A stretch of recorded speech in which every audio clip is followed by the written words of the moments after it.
Assalamualaikum warahmatullahi wabarakatuh. Bagaimana kabarnya anak-anakku sekalian? Apakah kalian sehat semua di rumah? Semoga kalian sehat ya. Ibu doakan semoga kalian diberikan kesehatan dan senantiasa dilindungi oleh Allah Subhanahu wa taala. Amin. Oke, bismillahirrahmanirrahim. Kali ini kita akan mempelajari materi mengenai fabel. Nah, fabel ya. Nah, tujuan pembelajaran kita pada hari ini ada dua. Yang pertama adalah mengidentifikasi informasi tentang fabel daerah setempat yang dibaca dan didengar. Nah, tujuan yang kedua adalah menceritakan kembali isi cerita fabel daerah setempat yang dibaca dan didengar. Baik, sebelumnya siapa di sini yang pernah mendengar kata fabel? Ada yang pernah mendengar? Tidak ada? Oh, baiklah. Ibu akan jelaskan ya. Fabel itu adalah cerita kehidupan binatang yang berperilaku seperti manusia. Nah, cerita fabel ini bersifat didaktif atau mendidik, dan cerita fabel itu juga bersifat menghibur. Nah, terus tujuan dari cerita fabel ini adalah untuk menyampaikan pesan moral. Kita simak ya cerita kelinci dan kura-kura. Saya harap setelah ibu cerita mengenai kehidupan, mengenai fabel kelinci dan kura-kura, kalian bisa menceritakan kembali ya cerita yang disampaikan. Oke, kita akan menyimak cerita fabel kelinci dan kura-kura. Simak ya. Suatu hari di sebuah hutan hiduplah seekor kelinci yang sangat sombong.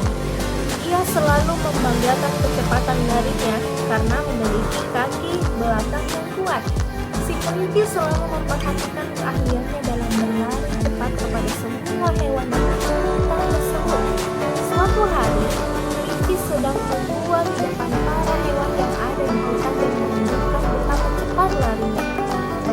Di saat dia berlari dan melompat di atas cangkang dan berjalan perlahan-lahan, sebuah kepala dan 4 kaki muncul dari dalam cangkang tersebut. Si kelinci pun sadar jika cangkang tersebut adalah kura-kura yang tampak merangkak sangat pelan sekali bicara.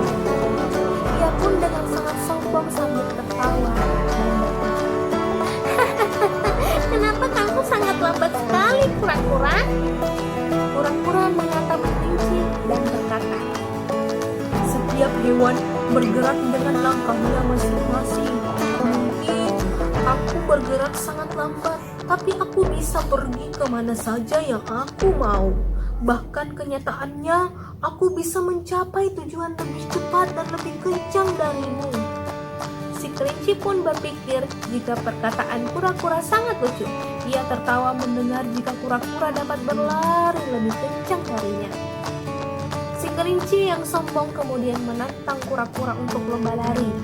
Jadi dengan ini mereka bisa melihat siapa yang lebih cepat. Keesokan harinya, lomba lari antara kura-kura dan kelinci dimulai. Kucing menghitung mundur sebagai tanda perlombaan dimulai. 5, 4, 3, 2, 1, lari! Kelinci dengan cepat menghilang dari pandangan mata, sedangkan kura-kura melangkahkan kakinya secara perlahan dengan tatapan mata yang tertuju ke depan. Setiap ada kerumunan penonton di pinggir jalan, kelinci yang sombong membalikkan tubuhnya dan melambaikan tangannya. Ia ingin memperlihatkan siapa yang paling cepat berlari, sedangkan di belakang yang amat jauh, kura-kura terus berusaha untuk berlari. Tiba-tiba, kelinci menemukan sebuah tanda di jalan yang menunjukkan ia sudah berlari di tengah jarak antara garis start dan finish. Nah, bahkan ia tidak melihat adanya kura-kura di belakangnya. Si kelinci kelinci berpikir, aku berada lebih jauh di depan kura-kura yang sangat lambat. Pastinya ia masih sangat jauh di belakangku, sehingga perlu waktu lama bagi kura-kura untuk sampai di sini. Aku beristirahat dulu deh sambil menikmati sinar matahari yang hangat di sini. Waktuku masih banyak untuk menenangkan pertandingan ini saat aku sudah bangun nanti. Sementara kura-kura terus berjalan perlahan tanpa henti. Waktu berlalu, si kelinci yang sombong masih tertidur lelap. Akhirnya kura-kura melewati kelinci yang sedang tertidur lelap di tepi jalan. Ia tidak mendengar bahkan mengetahui jika kura-kura sudah melewatinya. Kelinci pun terbangun dari tidurnya dan melihat ke arah belakang untuk mengecek kura-kura sambil berkata, ternyata kura-kura lebih lambat dari yang aku kira. Mungkin baru tengah malam ia akan tiba di garis finish. Si kelinci meregangkan kakinya ke jalan dan melanjutkan perlombaan lari. Ia pun sangat terkejut melihat pemandangan yang sangat menakjubkan di garis finish. Tampak si kura-kura. Penonton bersukaria melihat kura-kura yang memenangkan lomba lari tersebut. Sekian. Adapun unsur-unsur fabel dari kelinci dan kura-kura tadi, yang pertama adalah tema, tokoh, watak, latar, konflik, alur, amanat, dan sudut pandang. Ada 8 unsur-unsur fabel. Nah, tema yang terdapat dari cerita kelinci dan kura-kura adalah temanya adalah kesombongan kelinci, dan tokohnya tentunya adalah kelinci dan kura-kura. Dan yang ketiga adalah watak. Nah, watak dari tokoh kelinci dan kura-kura, kelinci itu bersifat sombong, sedangkan kura-kura itu pantang menyerah. Nah, yang keempat adalah latar tempatnya. Latar tempatnya itu berada di hutan dan waktunya pada siang hari. Nah, konfliknya itu ketika kura-kura dapat mengalahkan kelinci dalam pertandingan lomba lari tadi. Nah, terus alurnya itu adalah alur maju. Nah, alur maju di sini dikatakan, mengapa dikatakan alur maju? Karena ceritanya berlanjut begitu saja dan tidak ada pengulangan waktu. Nah, yang ketujuh adalah amanat. Nah, tadi yang Ibu sampaikan bahwa amanatnya adalah kita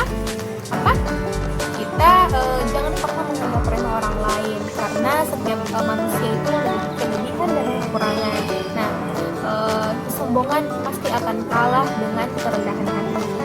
Nah, dari sudut pandang yang dari cerita kelinci dan kura-kura itu adalah sudut pandang orang ketiga.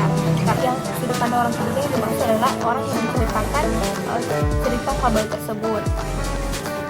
Sebelum menutup pembelajaran kita pada hari ini, Ibu dapat menyimpulkan bahwa fabel adalah cerita kehidupan binatang yang menyerupai manusia.